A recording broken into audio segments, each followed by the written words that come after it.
Friends, कैसे हैं आप? Welcome to my channel alpha knowledge.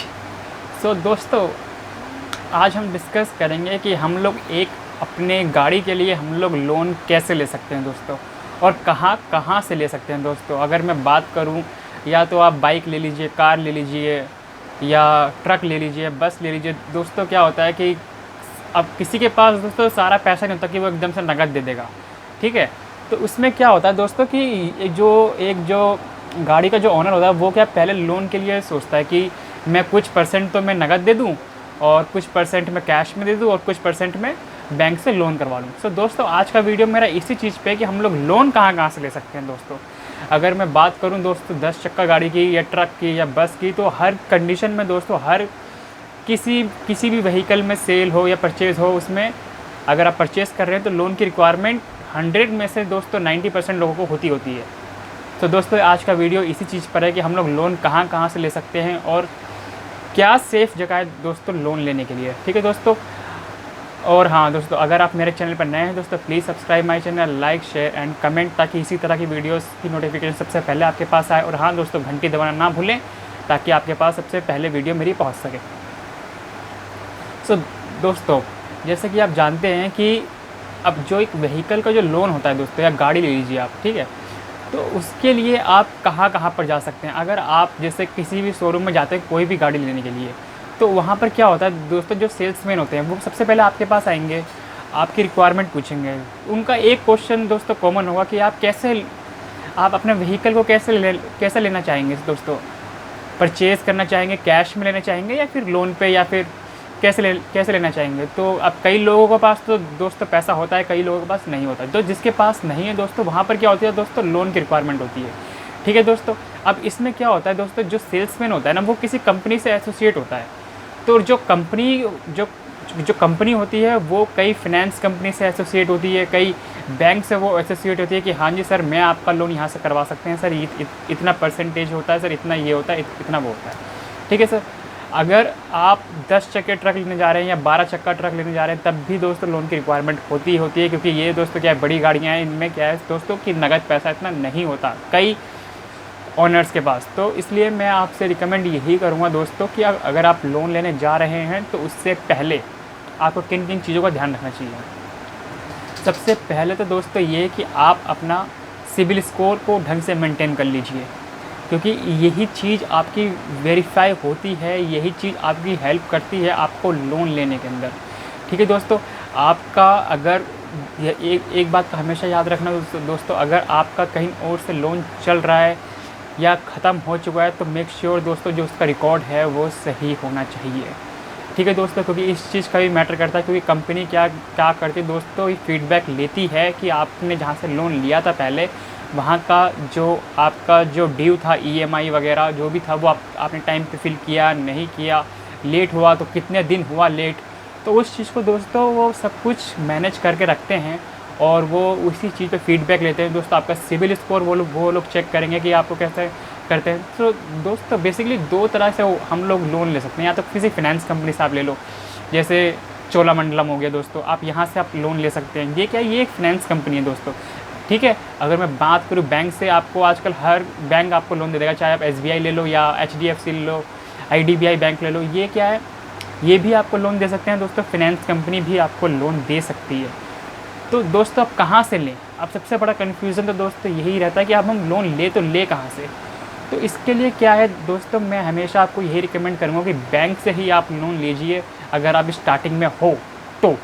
क्योंकि दोस्तों बैंक क्या एक सेफर साइड है, वहाँ से आप इजीली जाके कांटेक्ट कर सकते हैं, और वो उनकी मतलब अगर आप वो कुछ कह रहे हैं तो वो अपनी बात से हटेंगे नहीं दोस्तों, ये चीज़ होती है। लेकिन फाइनेंस कंपनी में दोस्तों क्या होता है, आप लोन के लिए अप्लाई कर रहे हैं, ठीक है, लेकिन कई जगह क्या होता है फाइनेंस कंपनी में, जब लोन ले रहे होते हैं उस पर इंटरेस्ट रेट दोस्तों कुछ और बताएंगे, लेकिन उसके बाद क्या होता है, उसके बाद कुछ और बताएंगे, ठीक है। उसके बाद कहेंगे सर इतना बढ़ गया, वो बढ़ गया, ये बढ़ गया। तो उस चीज़ में क्या है, फाइनेंस कंपनी से मैं कभी भी दोस्तों इस चीज़ को आपको मैं रिकमेंड नहीं करूँगा कि आप फाइनेंस कंपनी से जाके लोन लीजिए। अगर आप नए हैं तो मैं आपको यही सेफर साइड बताऊँगा दोस्तों कि आप अपने बैंक से ही लोन लीजिए, वही आपका सेफर साइड है। अब अगर इन केस अगर कुछ इंटरेस्ट रेट ऊपर नीचे हो जाता है तो आप वहाँ से कंसर्न डिपार्टमेंट से आप बात कर सकते हैं। लेकिन फाइनेंस कंपनी में दोस्तों क्या होता है, आप एक बार दोस्तों क्या होता है केस की, एक बंदा आया मेरे पास, वो कहने लग गया कि सर इतना परसेंटेज पे आपको लोन दे दिया जाएगा। हमने ओके कर दिया, ठीक है। अब उसके बाद क्या हुआ दोस्तों, जैसे ही हम लोगों ने ओके किया, हम लोगों ने जिस सारा एग्रीमेंट वगैरह हो गया, जैसे ही लोन हमारा प्रोसेस हुआ तो उस टाइम पे इंटरेस्ट रेट उसने इंक्रीज़ कर दिया। और बाद में क्या पता चला दोस्तों, उस कंपनी ने क्या बोला कि हमने उसको जो उनका जो लोन डिपार्टमेंट का जो बंदा जो मेरे पास आया था, उन्होंने क्या कर दिया, उनको रिजेक्ट कर दिया। अब बताइए दोस्तों इसमें किसकी गलती है? तो दोस्तों इसीलिए मैं आपसे बोल रहा हूँ कि आप हमेशा बैंक से ही बात कीजिए। कभी भी अगर आपने फाइनेंस कंपनी से अगर आपने लोन ले रखा है, कभी भी आप अपनी ईएमआई को एजेंट से मत पे कीजिए दोस्तों, क्योंकि कई बार क्या होता है एजेंट ही पैसे लेके भाग जाते हैं कंपनी के, और कंपनी कहती है कि हमने तो उसको जी रिजेक्ट कर दिया, हमें नहीं पता कहाँ गया, और आप कहोगे कि हमने एजेंट को पैसे दे दिया। तो अब पता लगा एजेंट ने आपके अकाउंट में जमा करवाया नहीं, तो क्या हुआ इस केस में क्या होगा दोस्तों, आपका जो अकाउंट होगा वो डिफ़ॉल्टर में आ जाएगा। और डिफ़ॉल्टर में आने के बाद दोस्तों फिर ईएमआई देने में प्रॉब्लम, अगर 2 या 3 ईएमआई अगर आपकी छूट गई दोस्तों, या ट्रक की मैं बात करूँ, अगर ट्रक की दोस्तों 2 या 3 ईएमआई अगर छूट जाती है आपकी, तो उस वाले केस में क्या होगा दोस्तों, आपकी गाड़ी उठाएंगे सीधा बंद कर देंगे, या उठा के ले जाएंगे, या तो रीसेल कर देंगे गाड़ी को। क्यों? क्योंकि वो सिर्फ 2 या 3 महीने तक ही आपका वेट करेंगे, मुश्किल से मुश्किल दोस्तों 3 मंथ्स। अगर आपने 3 मंथ्स में आप उनकी ईएमआई पे कर दी तो फ़ाइन, अदरवाइज़ वो आपकी गाड़ी को रीसेल भी कर सकते हैं, क्योंकि उनके पास पूरी की पूरी अथॉरिटी होती है कि वो आपकी गाड़ी को कहीं से भी उठा सकते हैं, चलती हुई गाड़ी वो पकड़ लेंगे दोस्तों आपकी। ठीक है, तो इसी चीज़ पे दोस्तों थोड़ा सा दोस्तों इस चीज़ को थोड़ा ध्यान दीजिए। अगर आप नए हैं दोस्तों तो मैं हमेशा से यही रिकमेंड करूँगा कि आप अपने बैंक से बात कीजिए, क्योंकि फाइनेंस कंपनी का दोस्तों यही है कि आज वो कुछ कह रहे हैं कि आज बोल देंगे 7%, और जब लोन प्रोसेस हुआ तो कह देंगे 9% हो गया सर, ये हो गया वो हो गया, 19-20 का फ़र्क हो जाएगा। लेकिन तो दोस्तों बैंक में ऐसा नहीं होता, बैंक में एक सेफर साइड होता है दोस्तों, जितना है उतना ही आपको बताया जाएगा।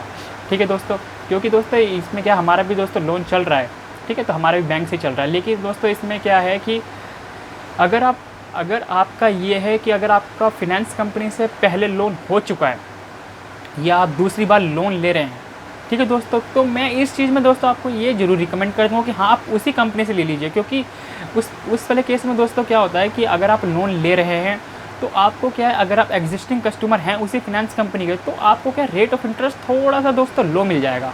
और क्योंकि दोस्तों आप पहले भी ले चुके हैं तो आपकी जान पहचान पहले से भी होगी उसके अंदर, तो आपको पहले से लो मिल जाएगा रेट ऑफ इंटरेस्ट। लेकिन हाँ अगर आप स्टार्टिंग है, अगर आपने नया लोन लेना है, आपका फर्स्ट लोन है, तो मैं हमेशा दोस्तों आपको यही रिकमेंड करूँगा कि आप बैंक से ही लोन लीजिए अपना, क्योंकि वही एक सेफर साइड है। क्योंकि फाइनेंस कंपनी में दोस्तों यही होता है कि इंटरेस्ट रेट कोई कुछ बोलता है, कोई कुछ बोलता है। जब आपके पास लोन डिपार्टमेंट का बंदा आएगा वो कुछ और बोलेगा, और बाद में जब प्रोसेस होता है वो कुछ और। बाद में क्या बोलते हैं दोस्तों कि जो बंदा आया था उसने क्या कर दिया, हमने उसको रिजेक्ट कर दिया because of a bad performance of that employee, ऐसे करके दोस्तों फिर आपका लोन, क्योंकि दोस्तों एक बार अगर आपका एग्रीमेंट हो गया तो आप फिर 1 या 2% पर दोस्तों नहीं सोचेंगे। क्यों? क्योंकि आपने एग्रीमेंट पहले कर चुके हैं, लोन का पैसा प्रोसेस हो चुका है, तो आप भी कह देंगे दोस्तों कि 19-20 का फ़र्क पड़ जाता है दोस्तों।